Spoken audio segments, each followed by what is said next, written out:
dilanjutkan. Silakan Iza, silakan presentasikan dulu sambil menunggu Pak Doni. Waktu 10 sampai 15 menit ya sambil menunggu Pak Doni. Silakan.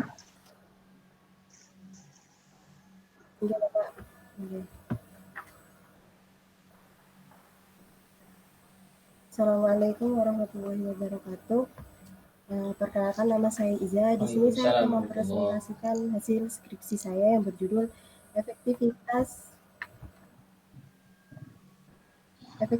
Manajemen Zakat di Lembaga Amil Zakat Infak dan Sedekah Muhammadiyah Lamongan dengan pendekatan Zakat Core Principle.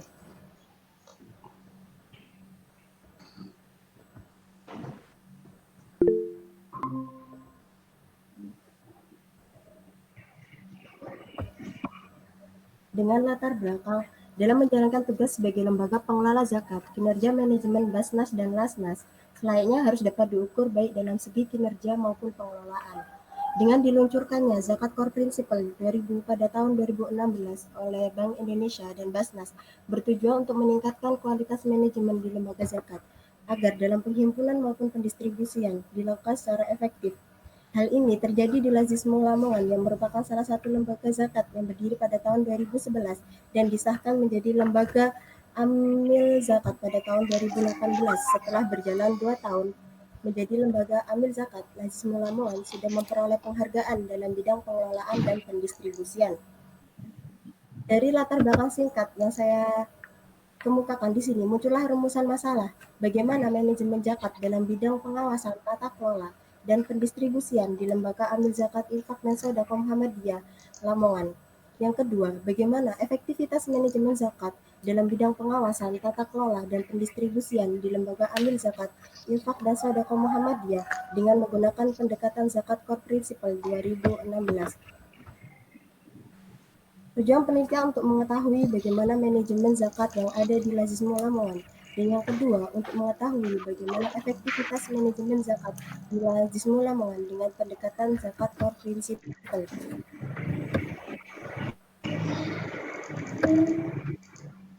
Kajian pustaka yang saya ambil yang pertama dari Risma Yulianti dari Fakultas Syariah Ilmu Hukum IAIN Tulung Agung pada tahun 2019 dengan judul Efektivitas Pengelolaan Dana Koin Nadatul Ulama dalam meningkatkan kesejahteraan masyarakat ditinjau dari perspektif ekonomi Islam di Lembaga Amil Zakat Infak dan Sedekah Nadatul Ulama. Yang kedua, pada tahun 2019 yaitu Novianti, Fakultas Syariah dan Hukum UIN Laudin Makassar pada tahun 2019 dengan judul Efektivitas terhadap Strategi Sistem Penghimpunan Dana Zakat di Basnas. Yang ketiga yaitu Rudi Salim, Fakultas Syariah IAIN Kendari pada tahun 2016 dengan judul Efektivitas Pengelolaan Zakat Profesi Guru pada Unit Pengumpulan Zakat MAN 1 Kendari. Yang keempat yaitu Rifki Karimah, Fakultas Syariah dan Fakultas Ekonomi dan Bisnis Islam UIN Surabaya pada tahun 2019 dengan judul Efektivitas Distribusi Dana Zakat di Lembaga Manajemen Infak dengan pendekatan Zakat Core Principle. Kerangka teori yang digunakan oleh peneliti yang pertama tentang zakat. Zakat merupakan harta yang wajib disisihkan oleh umat Islam untuk diberikan kepada yang berhak menerimanya. Selain pengertian zakat, di dalamnya juga terdapat dasar hukum zakat yang ada dalam surat At-Taubah 103. Dan juga ada syarat dan ketentuan zakat, kemudian ada macam-macam zakat. Kerangka teori selanjutnya yaitu tentang manajemen zakat. Manajemen zakat merupakan proses pencapaian tujuan lembaga zakat melalui perencanaan, pengarahan, pengorganisasian, dan pengendalian sumber daya organisasi yang efektif dan efisien. Macam-macam manajemen zakat sangat banyak. Di sini hanya diambil dalam 3 bidang. Yang pertama yaitu pengawasan zakat. Pengawas zakat itu merupakan kegiatan penelitian, pengamatan, dan pengukuran terhadap jalannya operasi berdasarkan rencana yang telah ditetapkan. Sedangkan dalam bidang yang kedua yaitu tata kelola zakat yang merupakan dalam peraturan zakat dan memastikan kegiatan zakat beroperasi sesuai dengan kebijakan Islam dan hukum yang berlaku. Yang ketiga yaitu distribusi zakat. Distribusi zakat merupakan kegiatan penyaluran dan pembagian dana zakat yang diberikan kepada 8 golongan yang tertera dalam syariat Islam. Teori selanjutnya yang digunakan ialah teori efektivitas. Teori efektivitas merupakan bentuk pengukuran keberhasilan dalam mencapai suatu tujuan. Standar efektivitas dapat dipandang sebagai suatu sebab dari variabel lain. Efektivitas juga menunjukkan keberhasilan dari segi tercapai atau tidaknya suatu sasaran yang telah ditetapkan. Jika hasil kegiatan semakin mendekati sasaran, maka semakin tinggi pula efektivitasnya. Kajian teori selanjutnya yaitu tentang zakat core principle. Zakat core principle 2016 merupakan pedoman zakat pengelolaan terbaru yang mulai diluncurkan pada tanggal 23 Mei 2016 yang dibuat oleh Bank Indonesia dan Basnas dan 11 negara lainnya yang ikut dalam International Working Group. Zakat core principle berisi tentang 18 prinsip yang mengatur 6 aspek di dalamnya. Di antaranya, terdapat landasan hukum, zakat supervisor, zakat governance, fungsi intermediasi, manajemen resiko, dan syariah governance. Di dalam penelitian ini, hanya 3 aspek yang digunakan. Yang pertama yaitu zakat supervision. Zakat supervision merupakan salah satu aspek yang menjelaskan tentang proses pengawasan yang efektif. Dalam indikator zakat core principle, zakat supervision mencakup prasyarat pengawas zakat yang efektif di antaranya. Yang pertama, terdapat kerangka kerja yang mapan. Yang kedua, kerangka kerja yang jelas untuk manajemen pengumpulan dan pencairan. Yang ketiga, tujuan pengawasan yang jelas. Selanjutnya yaitu zakat governance. Zakat governance membahas tentang prinsip tata amil dalam menentukan kinerja dari sistem zakat secara keseluruhan. Untuk mencapai prinsip pengawasan, maka prioritas utama yang harus dilakukan adalah dengan tercapainya good governance amil. Di sini terdapat beberapa kriteria untuk mencapai good governance amil. Yang pertama yaitu hak dan kewajiban amil. Yang kedua, pengawas zakat memberikan panduan untuk lembaga zakat dengan harapan untuk tata kelola amil yang baik. Yang ketiga, pengawas zakat secara teratur menilai amil lembaga zakat dalam hal kebijakan dan praktek tata kelola yang sesuai dengan peraturan syariah. Yang keempat, pengawas zakat yang membentuk struktur tata kelola amil dan dengan persyaratan yang sesuai dengan pencalonan dan menunjuk tenaga kerja yang jujur dan dapat dipercaya. Aspek yang ketiga yaitu fungsi intermediasi. Fungsi intermediasi menjelaskan tentang cara pengukur efektivitas distribusi dengan menggunakan 2 indikator. Yang pertama yaitu indikator distribution collection ratio yang menghitung perbandingan antara jumlah zakat yang disalurkan dengan jumlah zakat yang dihimpun. Di sini terdapat kategori persentase lebih dari 90% dikategorikan sangat efektif, 70-89% dikategorikan efektif, 50-69% dikategorikan cukup efektif, 20-49% dikategorikan kurang efektif, dan kurang dari 20% dikategorikan tidak efektif. Indikator kedua yaitu kecepatan distribusi zakat. Kecepatan distribusi zakat dibagi menjadi dua, yaitu kecepatan distribusi zakat program konsumtif dan juga program produktif. Dalam program produktif dihitung jika kurang dari 3 bulan maka masuk dalam kategori cepat. Jika 3-6 bulan masuk dalam kategori baik, sedangkan 6-9 bulan masuk dalam kategori adil, 9-12 bulan masuk dalam kategori lambat, dan lebih dari 12 bulan masuk dalam sedangkan dalam kecepatan waktu distribusi zakat produk terbagi menjadi kurang dari 6 bulan dikategorikan cepat, 6-12 bulan dikategorikan baik, dan lebih dari 12 bulan dikategorikan lambat. Metodologi penelitian di sini menggunakan jenis penelitian kualitatif dengan pendekatan deskriptif. Penelitian di sini dilakukan di lembaga tempat Sodakoh Muhammadiyah Lamongan dan alamat Jalan Lamongan nomor 109 dari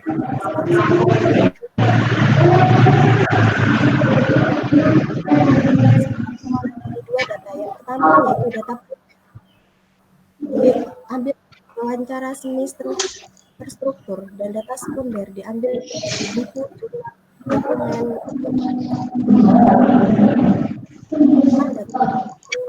wawancara semi terstruktur juga dokumentasi analisis data reduksi data penyajian dan konsumsi barrier.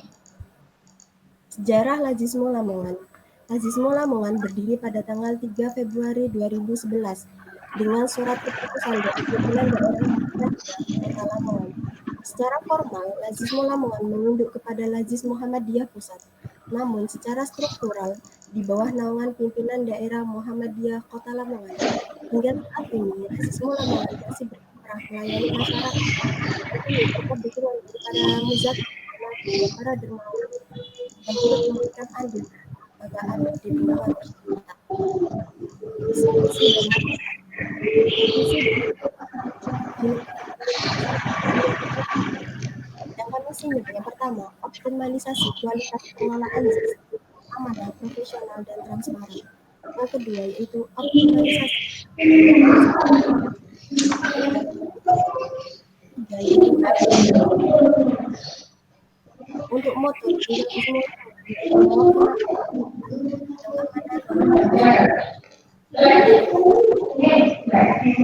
yang amanah kegunaan ZIS kreatif, inovatif, dan tepat di lembaga amil zakat.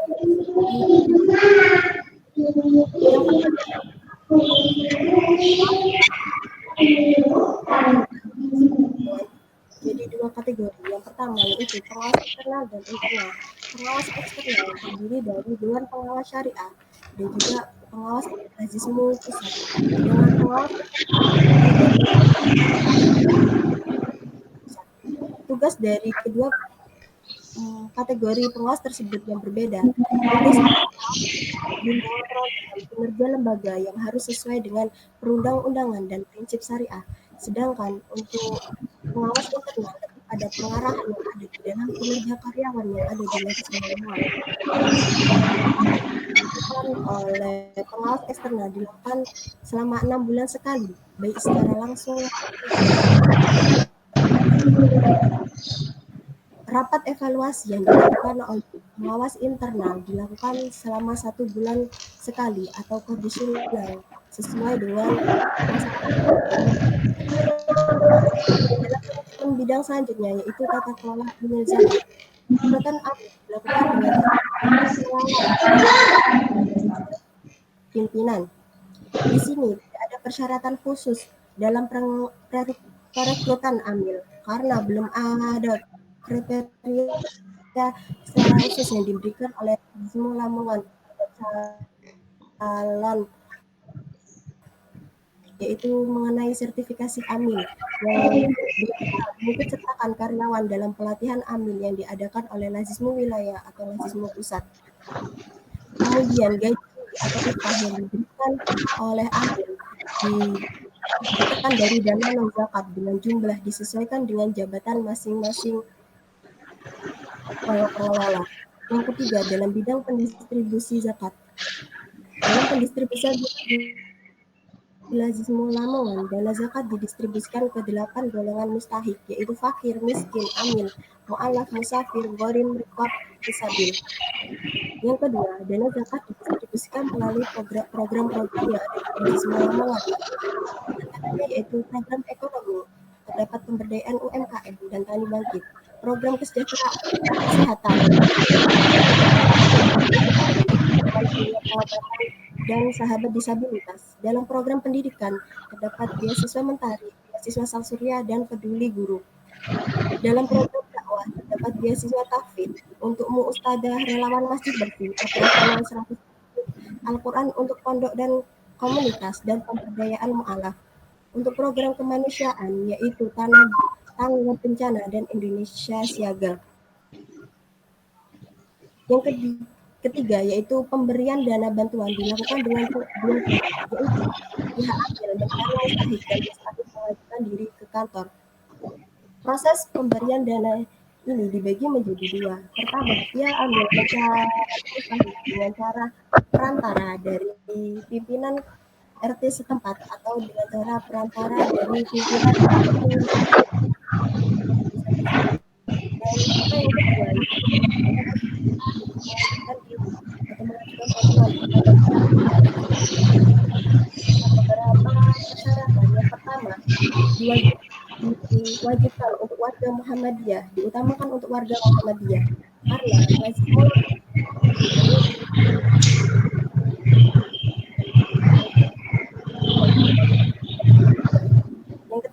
yang kedua melakukan registrasi, yaitu dengan cara mengisi formulir, mengumpulkan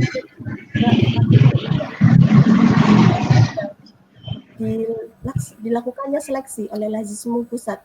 Ini diutamakan bagi program ekonomi, yaitu pemberdayaan. Jika mustahik mengajukan bantuan berupa dana mustahik harus mengajukan produk ditawarkan kepada Lazisme. Kemudian Lazisme akan menyerahkan kepada Lazisme pusat, dan di Lazisme pusat akan dilakukan suatu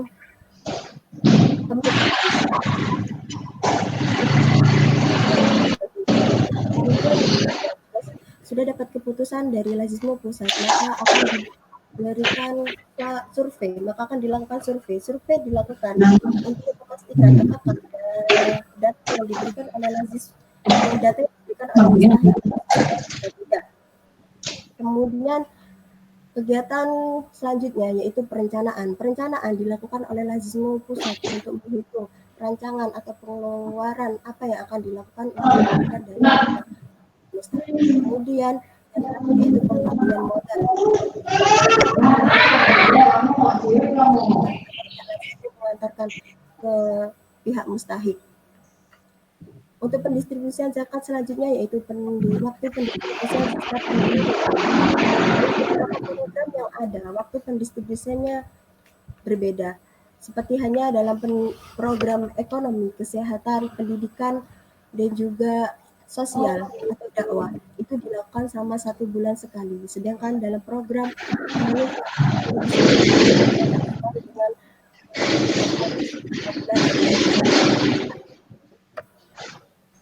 selanjutnya yaitu efektivitas manajemen zakat di lembaga amil zakat dan sedekah Lamongan dengan pendekatan zakat core principle 2016. 3 aspek yang digunakan dalam penelitian ini. Yang pertama yaitu zakat supervision. Yang sebagaimana kita ketahui tadi, zakat supervision merupakan standarisasi sistem pengawasan. Terdapat 3 kriteria dalam pengawas yang efektif. Yang pertama yaitu kerangka kerja yang mapan. Kerangka kerja pengawasan yang mapan yang ada di Lazisme Lamongan sesuai dengan tingkat pengawasan yang ada. Hal ini tergantung dalam panduan amil Lazisme Lamongan. Yang mana dijelaskan bahwa di dalam panduan amil tersebut kerja seorang pengawas yaitu mengontrol, mengawasi, dan memberikan pengarahan kepada pihak lembaga yang bersangkutan. Yang kedua yaitu kerangka kerja yang jelas untuk manajemen pengumpulan dan pencairan. Kerangka kerja yang jelas untuk manajemen pengumpulan dan cairan. Proses pengumpulan dan pencairan di Lazisme Lamongan disesuaikan dengan ketentuan yang diberikan oleh Lazisme wilayah. Proses pencairan yang ada di Lazisme Lamongan yaitu dengan cara laporan secara audit internal, di mana dalam proses laporan langsung secara audit kepada Lazisme wilayah. Yang ketiga yaitu tujuan pengawasan yang jelas. Tujuan pengawasan di Lazisme Lamongan diterapkan sesuai dengan panduan amil zakat yang di dalamnya terdapat tugas dan fungsi pengawas dalam kinerja di setiap masing-masing. Selanjutnya yaitu aspek zakat governance. Dalam aspek zakat governance terdapat 4 kriteria untuk menuju good amil governance. Yang pertama yaitu hak dan kewajiban amil. Lazisme Lamongan hak dan kewajiban seorang amil. Yang pertama, haknya yaitu mendapatkan upah atau gaji. Dan hal ini pun sudah terrealisasikan dengan diberikannya gaji kepada amil sesuai dengan jabatan yang telah didapatkan. Yang kedua yaitu mentaati peraturan yang ada di lembaga, seperti mentaati tata tertib, melaksanakan tugas dan kewajiban dengan kesungguhan hati, memegang rahasia yang ada di Lazisme Lamongan. Yang kedua yaitu pengawas zakat memberikan panduan untuk lembaga zakat. Di Lazismu Lamongan terdapat pedoman zakat yang diberikan kepada pengawas pusat sebagai acuan lembaga dalam menerapkan kinerja di lembaga zakat. Pandoman tersebut berisi tentang pedoman pimpinan pusat, panduan tata cara pendirian suatu lembaga, panduan pengelolaan keuangan, panduan hubungan dan kerjasama di Lazismu, panduan anil Lazismu, panduan perencanaan anggaran, dan panduan program pendistribusian. Yang ketiga, pengawas zakat secara terakhir menilai kinerja Amin. Proses penilaian kinerja Amin yang dilakukan di Lazismu Lamongan disesuaikan dengan tingkat kesalahan yang dilakukan oleh Amin. Jika tingkat kesalahan itu rendah, maka penilaian diberikan teguran. Langsung kesimpulan.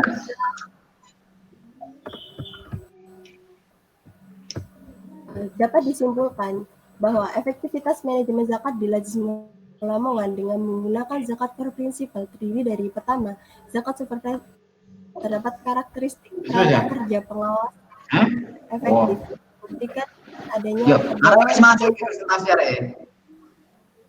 saya suruh presentasi duluan. Amin di Lazismu. Governance yang berisi pengelolaan efektif. Nah, sampai masuk dengan adanya hak. Aku tak anu karo Pak dari diri saya. Tak uji di presentasi sebentar lagi selesai. Dua kategori yaitu distribusi kirim yang WA sampai. dan juga waktu perhitungan. Di sini dijelaskan bahwa laporan keuangan pada tahun 2017 sebesar 88% dan dikategorikan efektif. Pada tahun 2018 sebesar 87% dan masuk dalam kategori efektif. Dan pada tahun 2019 sebesar 88% dan masuk juga dalam kategori efektif. Sehingga jika dilihat dari rata-rata dari total perhitungan tahun 2017 hingga tahun 2019 sebesar 87% dan dapat dimasukkan dalam kategori yang efektif. Sedangkan dalam kecepatan waktu dan program konstruktif yaitu program pendidikan, kesehatan, dan dakwah, ekonomi waktu yang dibutuhkan didistribusikan selama 1 bulan dan kecepatan waktu pada program produktif yaitu pemberdayaan UMKM waktu yang dibutuhkan saat itu yaitu selama 1 bulan. Hal ini diberikan arti bahwa Lazismu Lamongan telah mendistribusikan secara efektif baik dari segi rasio DCR maupun dari kecepatan waktu distribusi masuk dalam kategori yang cepat. Dan dari saya kurang dan lebihnya saya mohon maaf. Terima kasih. Ya, penguji pertama siapa, Iza? Jenengan Bapak. Baik, saya balik. Sekarang penguji pertamanya Pak Daruji, nanti saya akhir.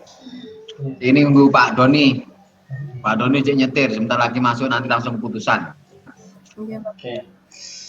Baik, terima kasih Pak. Iza, jadi saya sudah baca skripsinya Iza, termasuk kemudian waktu saya masih ingat dulu waktu kemudian nantikan judul saya ya, apa namanya yang berkaitan dengan ZCP ya, Zakat Core Principle.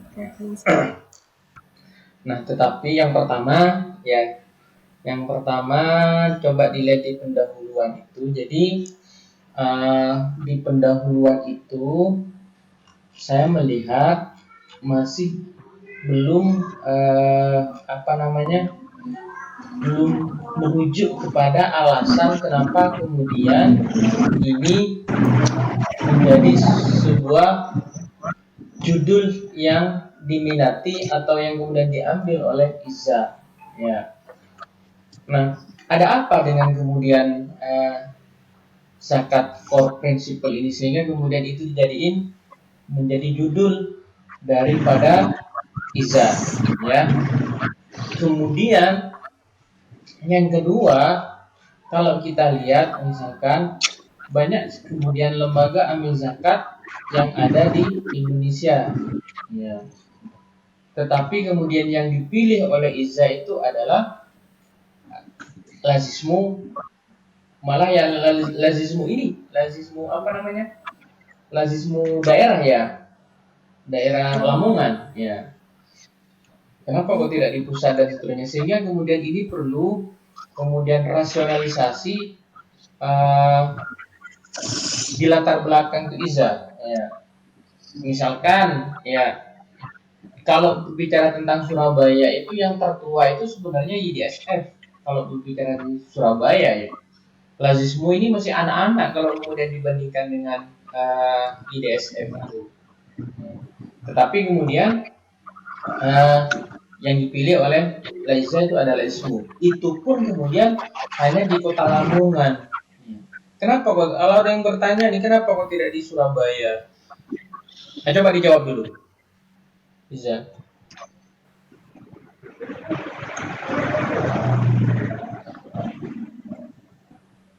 Bagaimana Bapak? Di Surabaya. Yang pertama, Suaranya nggak jelas, Iza. Yang di Lazismu Lamongan. Yang saya ketahui tadi. Suaranya Iza. Alasan saya mengambil di Lazismu Lamongan. Halo Bapak. Lagi. Apa sudah bisa dengar? Kecil. Suaranya. Halo. Coba. Sudah. Oke, terus. Alasan saya mengambil di Lazismu Lamongan, Bapak. Pertama, meskipun Lazismu Lamongan baru 2 tahun berjalan menjadi lembaga amil zakat, di sana Lazismu Lamongan sudah mendapat beberapa penghargaan dalam bidang pengelolaan dan juga pendistribusian. Nah, di sini saya ingin melihat apakah manajemen yang ada di Lazismu Lamongan itu sudah bisa dikatakan efektif jika dilihat dari pendekatan zakat itu sendiri. Seperti itu, Bapak. Yang dapat penghargaan Lazismu Lamongan atau Lazismu Pusat? Lazismu Lamongan, Bapak. Dari siapa itu? Oh, ini sesama Lazismu gitu maksudnya? Dapat penghargaan dari itu dari Lazismu wilayah, Pak. Dari Ya, Lazismu wilayah. Sesama Lazismu ya, berarti kan penilaiannya itu sebenarnya adalah penilaian internal Lazismu ya. Oke, mungkin nanti kamu Iza pikir lagi. Dulu diskusinya kan kalau tidak salah kan ini juga pernah saya sampaikan ke Iza ya. Kenapa kemudian di Lamongan? Jangan sampai kemudian karena Iza orang Lamongan, karena peneliti di Lamongan, tetapi ada hal-hal yang lain yang kemudian menjadi rujukan itu gitu Iza. Jadi ya kan kalau penilaian itu dari Lazismu ya menurut saya kurang pas ya. Tinggal kemudian kita dicari nanti rasionalitas kemudian meneliti di Lamongan itu ya. Kok tidak di Surabaya? Emang Lamongan dengan Surabaya lebih bagus wilayah dengan Lamongan lebih bagus Lamongan daripada wilayah kan gitu. Wong wilayah yang ngasih ini kan, ngasih nominator yang terbaik itu tadi. Nah, tinggal kemudian seperti saya sampaikan tadi, bisa jadi misalkan di Lazismu Pusat itu ada dapat nominator dari Basnas atau dari Kementerian Agama dan seterusnya, baru bolehlah kemudian itu merujuk kepada karena Lazismu dapat itu termasuk di Lamongan ini yang di Muhammadiyah se-Jawa Timur yang terbaik itu bisa lah kan begitu. Tetapi kalau hanya persoalannya hanya mendapatkan yang terbaik hanya di internal Lazismu itu menurut saya kurang tepat. Kenapa kamu pilih Lazismu? Ya. Jadi ada dua kira-kira kenapa kamu pilih Lazismu, kenapa kamu pilih Lazismu Lamongan. Bolehlah kalau seperti ini kamu pilihnya adalah Lazismu Lamongan karena Lamongan yang terbaik di antara Lazismu. Tetapi kalau pilihnya Lazismu, kenapa kok tidak IDSF dan seterusnya? Gitu. Paham ya, Iza ya? Iya, Bapak. Hah? Jangan iya. Iya, Bapak. Iya, paham, Bapak. Oke, itu Bapak. Ya. Yang pertama, bukan yang pertama, itu yang kedua. Di rumusan masalah ini, Iza kan ada dua yang ingin diketahui. Satu adalah bagaimana manajemen zakat. Ya, pengawasan dalam hal ini adalah pengawasan tata kelola dan pendistribusian. Benar ya? Nah, kalau saya lihat pengawasan ini adalah hanya batas pengawasan Dewan Syariah terus kemudian tata kelola itu adalah berkaitan dengan amil dan pendistribusian. Kalau kemudian berbicara tentang manajemen, Iza,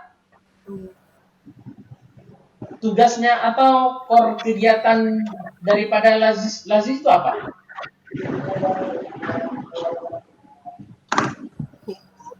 Paham maksudnya?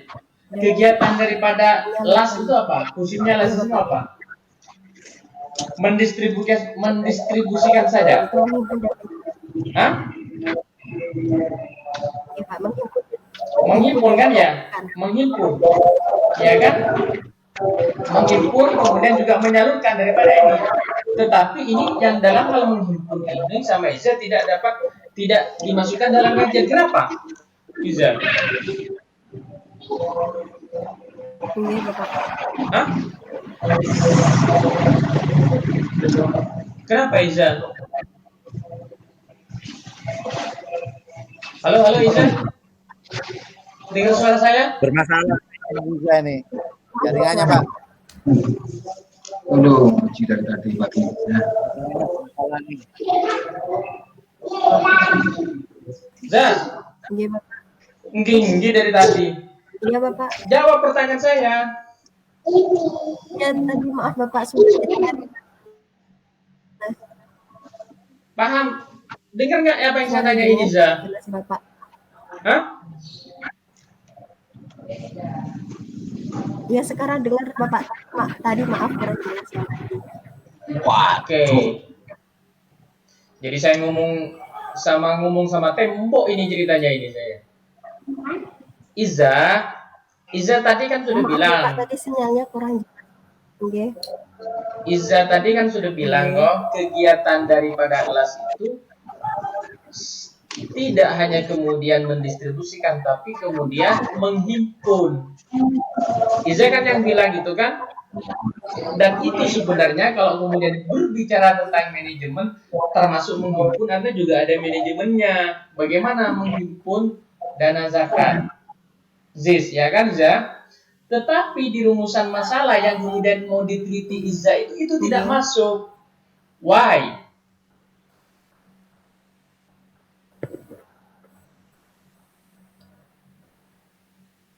Iya, Pak, karena saya hanya memfokuskan dalam 3 bidang itu tadi, Bapak. Loh, iya kenapa Iza? Kalau berbicara tentang manajemen mestinya kan masuk gitu dong. Ada alasan kah? Iya, saya hanya mengambil yang pendistribusiannya saja, Bapak. Iya, Dan saya tadi juga sudah ada perhitungan untuk dana yang dikumpulkan dan juga didistribusikan seperti itu. Iza, jadi sekali lagi pertanyaan saya itu kenapa kamu tidak mencakupkan ini adalah penghimpunan? Saya udah tahu kamu tidak menonton penghimpunan, tahu saya. Tapi alasannya kamu kenapa? Apakah kemudian ini tidak sesuai dengan ZCP atau dan seterusnya? Iya, karena di zakat prinsipal juga tidak ada indikator yang membahas tentang penghimpunan. Nah, coba dilihat lagi, kembali lagi pemahaman terhadap CP. Apakah kemudian itu tidak masuk pada di situ? Berarti kalau saya lihat Iza itu kan kurang paham dengan itu. Ya. Mestinya kalau kemudian berbicara manajemen tidak hanya tadi berbicara tentang ini ya, SDM. Ya. Jadi kan hanya ada 3, ada pengawas itu kan sebenarnya bagian daripada SDM. Tapi kenapa kemudian jadi ini? Jadi apa namanya? Jadi kajian menjadi di Iza itu. Ya. Coba kamu baca baik-baik KPIS itu. Apakah kemudian tidak ada kriteria yang kemudian masuk pada itu? Misal, ZCP 5 misalkan ya.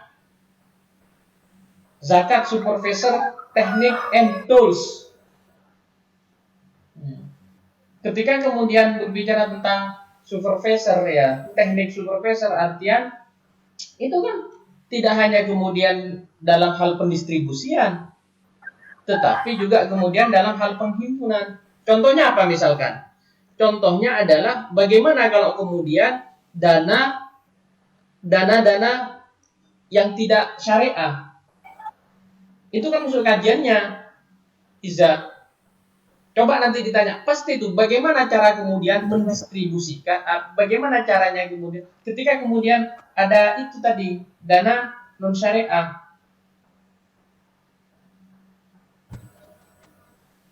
Apalagi misalkan, kalau saya lihat ini kan bisa masuk dan banyak yang kemudian available dengan kemudian kriteria yang 16 ini. Ya, tinggal kemudian Iza memahami daripada 8 indikator CCP itu. Ini ya kalau kita mau bicara tentang manajemen. Ya, kalau alasannya nggak ada di sini, ada tuh. Itu dari saya. Nah itu dari saya itu yang berapa itu? Yang kedua. Oke, Bapak. Sehingga kemudian ini perlu jadi bahan kajian juga. Ya. Oke. Yang selanjutnya adalah begini. Ini kan pertama kemudian manajemennya, yang kemudian bagaimana manajemennya ya? Yang ditulis cuma ada 3, pengawasan, tata kelola, terus kemudian penulisan. Penghimpunan kemudian tidak masuk. Nah, kalau menurut saya itu harus masuk. Ya. Terus setelah itu baru kemudian akan dilihat apakah kemudian itu efektif atau tidak. Kan gitu toh? Benar nggak? Nah sekarang coba dilihat di teorinya Iza itu. Oke, Pak. Oke, sekarang dilihat di teorinya Iza. Taruhlah 3 itu tadi. Kalau kemudian berbicara tentang pengawasan, ya, ukuran kemudian efektif atau tidak itu di mana? Bagaimana? Di teorinya ya, bukan hasilnya. Paham maksudnya Iza? Iya, Pak. Hah? Paham, Bapak. Sehingga kemudian hasilnya Paham. itu bukan imajinasi Iza, tetapi adalah kemudian berdasarkan teori ini. Contoh-contoh begini sederhananya Iza. Menurut Iza, kuliah daring ini efektif apa tidak? Contoh ini ya.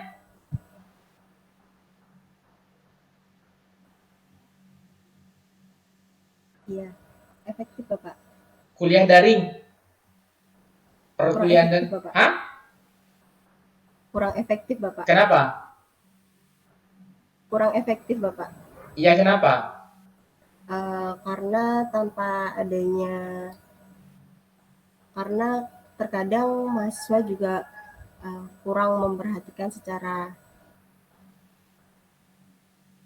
langsung, dan juga adanya faktor lain juga itu. Oke, itu satu contoh. Iza mengatakan bahwa perkuliahan daring itu tidak efektif. Apa? Alasannya dia seperti itu.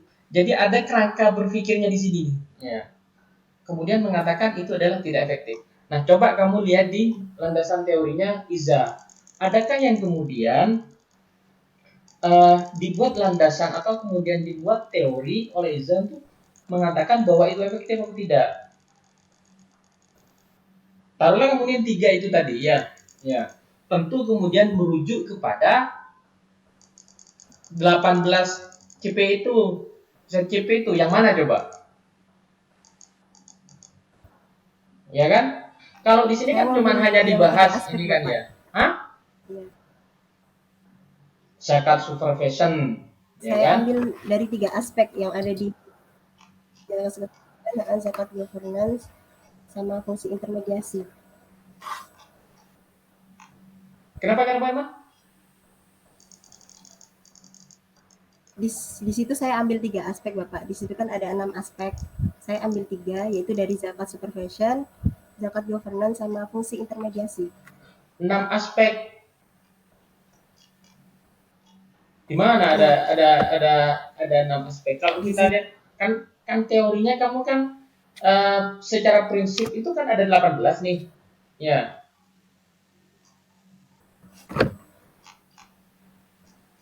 Iya kan? Atau saya salah baca ya?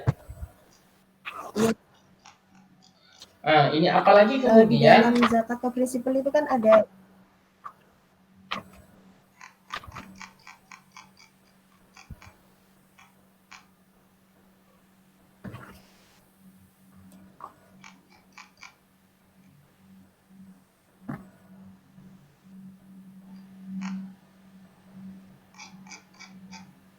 halo Iza.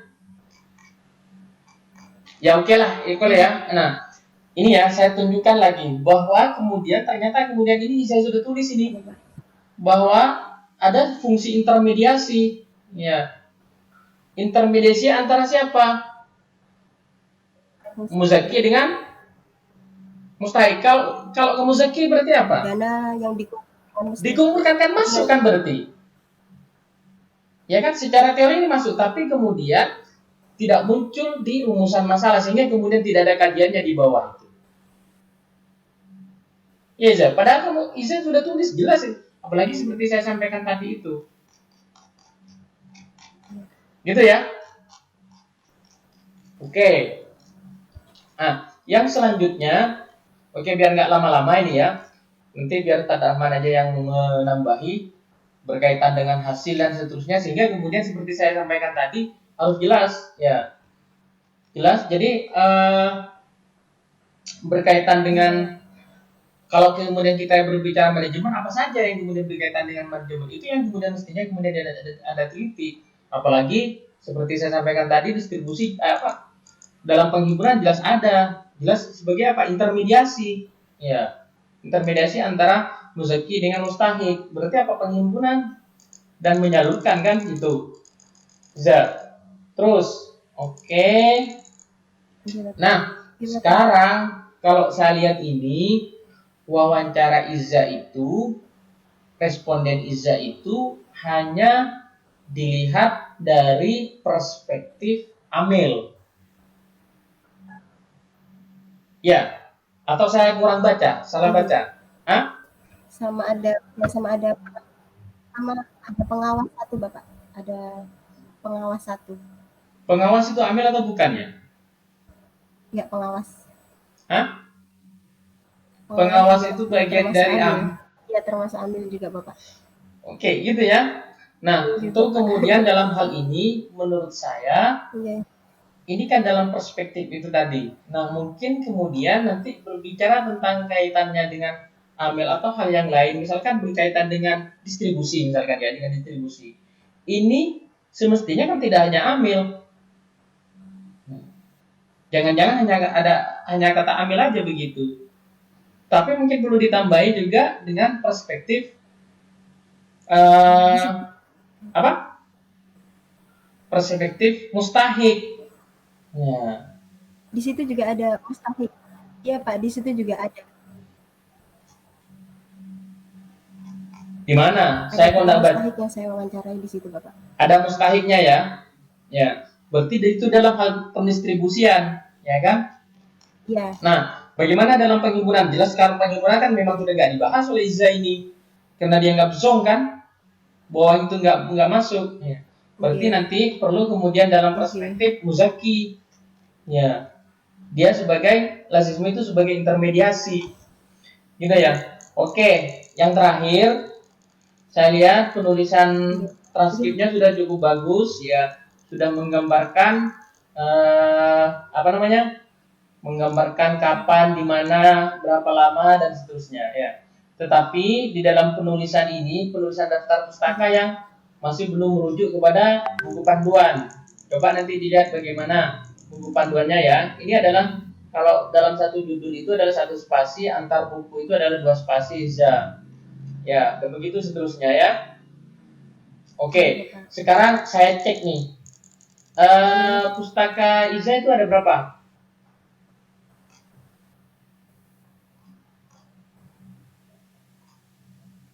Kalau total keseluruhan ada sekitar 40 Bapak. Sekitar itu bisa nggak nyampe Iza. Total keseluruhan. Sekitar 40 itu bisa 39, bisa 41. Sampai web Pak. Oke, jadi begini ya. Kalau di web saya percaya lah sama Iza. Tapi kalau yang di buku ini yang kemudian saya perlu klarifikasi. jangan-jangan Iza ini hanya mengcopy daftar pustaka punya kakak kelasnya. Iya apa enggak? Yang mana, Hah? Daftar pustaka yang Iza tulis ini, yang mana Bapak? misal ini ya, punyanya Nurul Huda, Dan Zakat Perspektif Mikro Makro. Ada enggak bukunya Iza ini?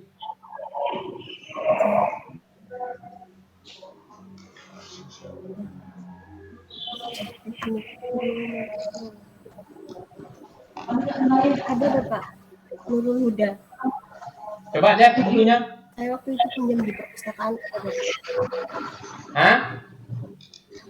Ya oke lah, nanti bisa di WA ke saya ingin hanya mengecek agar kemudian. Bapak, Hah?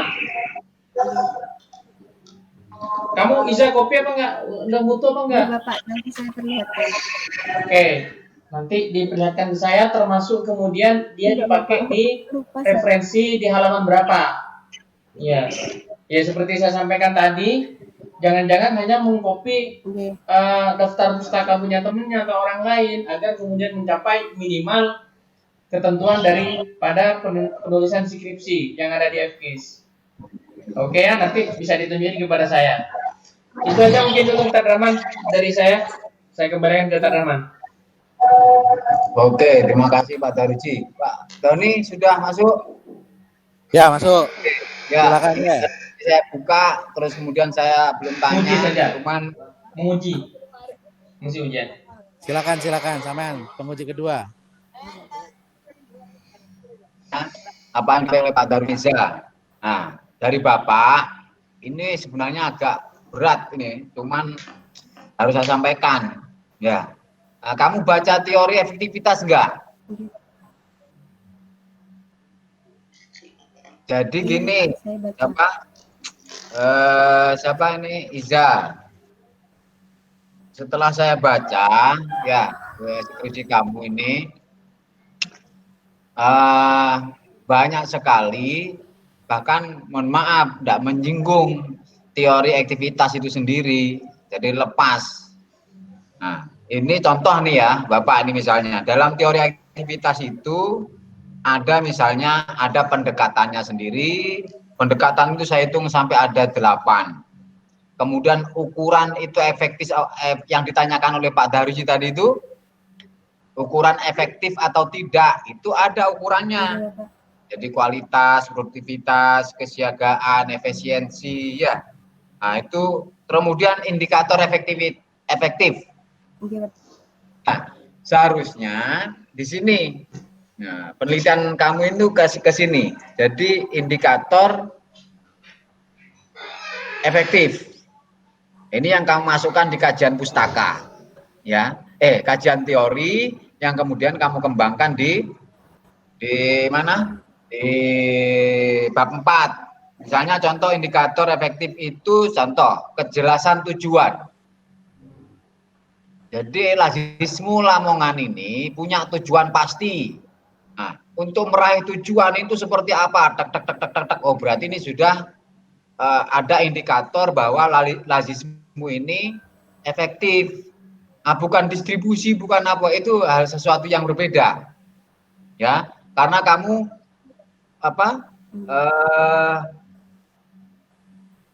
judul kamu itu efektivitas.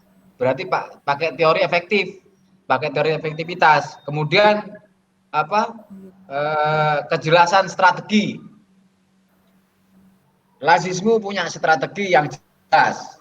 Itu aja dikupas. Ya. Kemudian ada kejelasan proses. Jadi kalau bahasa kampus roadmap-nya itu jelas.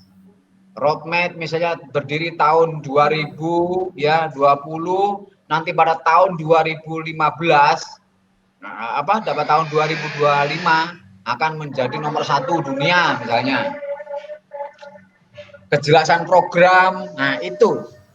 Ya, kemudian dari itu ternyata kamu uji lagi dengan alat ukurnya ya alat ukur efektivitas, efektif atau tidak ternyata gitu.